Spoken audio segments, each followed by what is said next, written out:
শিক্ষার্থী আসসালামু আলাইকুম। আজকে আমরা নবম ও দশম শ্রেণীর সাধারণ গণিতের পরিসংখ্যান অধ্যায়ের এমসিকিউ নিয়ে উপস্থিত হলাম।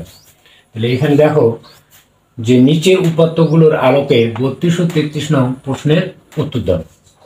তাহলে উপাত্তগুলো দেওয়া আছে 14, 10, 8, 11, 9, 6, 12, 15, 11, 10, 18। উপাত্তগুলোর মধ্যক কোনটি? তাহলে মধ্যক আমরা যখন নির্ণয় করব তখন আমাদের সংখ্যাগুলো উপাত্তগুলোকে মানের ক্রমানুসারে সাজাতে হবে। হয় ছোট থেকে বড়র দিকে আমরা সাজাবো, না হলে কি বড় থেকে ছোটর দিকে আমরা সাজিয়ে নেবো। তাহলে এখানে দেখো, যদি আমরা এই উপাত্তগুলো যদি মানের ক্রমানুসারে সাজাই, তাহলে ছোট থেকে যদি আমরা বড়র দিকে যাই, তাহলে প্রথমে হবে কত? 6, তারপরে আমরা লিখবো কত? 8, তারপরে কত? 9, তারপরে 10 আমাদের কয়টা আছে? একটা, দুইটা, তাহলে 10। তারপর কত? 11 আছে কয়টা? দুইটা। 11 আমরা লিখলাম কত? 2। তারপর 12 আছে কয়টা আমাদের? 12 আছে একটা, 12। তারপর কি 13 আছে আমাদের? 13 নাই। 14 আছে, 14। তারপর কি 15 নাই? 15 আছে। তারপরে কি 16 নাই? 17 নাই। তারপরে কত আছে? 18। তাহলে এখানে উপাত্ত দেখো, এখানে কয়টা আছে? 1, 2, 3, 4, 5, 6, 7, 8, 9, 10, 11। 1, 2, 3, 4, 5, 6, 7, 8, 9, 10, 11।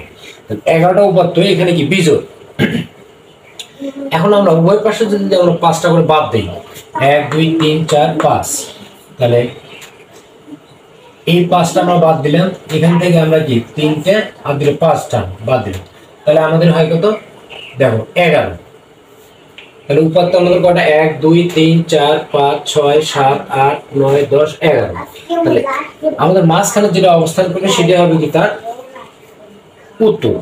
তাহলে মাঝে যেটা থাকবে সেটা হবে কি তার উত্তর। আচ্ছা, তাহলে আমাদের মাঝখানে অবস্থান করতেছে কত? এই যে 11।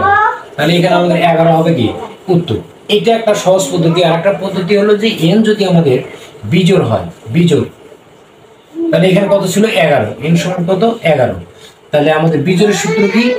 যে n+1 ডিভাইডেড তম পদের মান নেই হবে কি মধ্য, হবে মধ্য।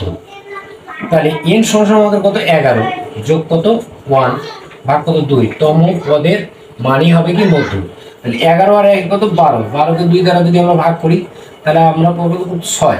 তাহলে 6তম, তার 6তম পদের মানই হবে কি মধ্য, অর্থাৎ 1, 2, 3, 4, 5, 6। তখন কিন্তু আমাদের ওই 11ই আসে। ঠিক আছে, তাহলে আমরা দুইটা পদ্ধতিতে আমরা মধ্য নির্ণয় করতে পারি। তাহলে আমাদের খ নাম্বার হবে কি উত্তর। আবার বলছি কি উপাত্তগুলো প্রচুরক কোনটি? তাহলে প্রচুরকের উত্তর আমরা জানি কি 3 ধরনের হতে পারে। যে কোনো প্রচুরক নেই, প্রচুরক একটি সংখ্যা হতে পারে, আবার কি একাধিক সংখ্যা হতে পারে। তাহলে এখানে দেখো আমাদের উপাত্ত যেগুলো আছে, যেমন 6 আছে কয়বার? একবার। তারপর 7 নাই। 8 আছে কয়বার? 8 আছে একবার। তারপরে কি 9 আছে কয়বার? একবার। 9 আছে একবার। তারপরে 10 আছে কয়বার? একবার, দুইবার। তারপরে 11 আছে কয়বার? এখানে 1, এখানে 1, দুইবার। তারপর 12 আছে কয়বার? 12 আছে শুধু একবার। তারপর 13 নাই। 14 আছে কি একবার, 14 আছে একবার। তারপরে কি 15 আছে কয়বার? একবার। তারপরে কি 16 নাই, 17 নাই, 18 আছে কয়বার? একবার। তাহলে 1, 2, 3, 3 আর 2 5, 5 আর 2 7, 8, 9, 10, 11। তাহলে এখানে প্রচুরক নির্ণয় করতে গেলে যে সংখ্যাটাই কি সর্বাধিক বার থাকবে সেটা হবে কি তার প্রচুরক। যেমন দেখো 10 আছে কি দুইবার, আবার কি 11 আছে কি দুইবার। তাহলে প্রচুরকের উত্তর কয় ধরনের? 3 ধরনের হতে পারে। যে কোনো প্রচুরক নেই, সকল উপাত্তই কি সমান সংখ্যক বার কি উপস্থাপিত আছে, এই ক্ষেত্রে হবে কি নেই। আর যদি যে সংখ্যাটা সর্বাধিক বার উপস্থাপিত আছে সেটা হবে তার প্রচুরক। সেই প্রচুরক কি আমাদের একটি সংখ্যা হতে পারে, আবার কি একাধিক হতে পারে।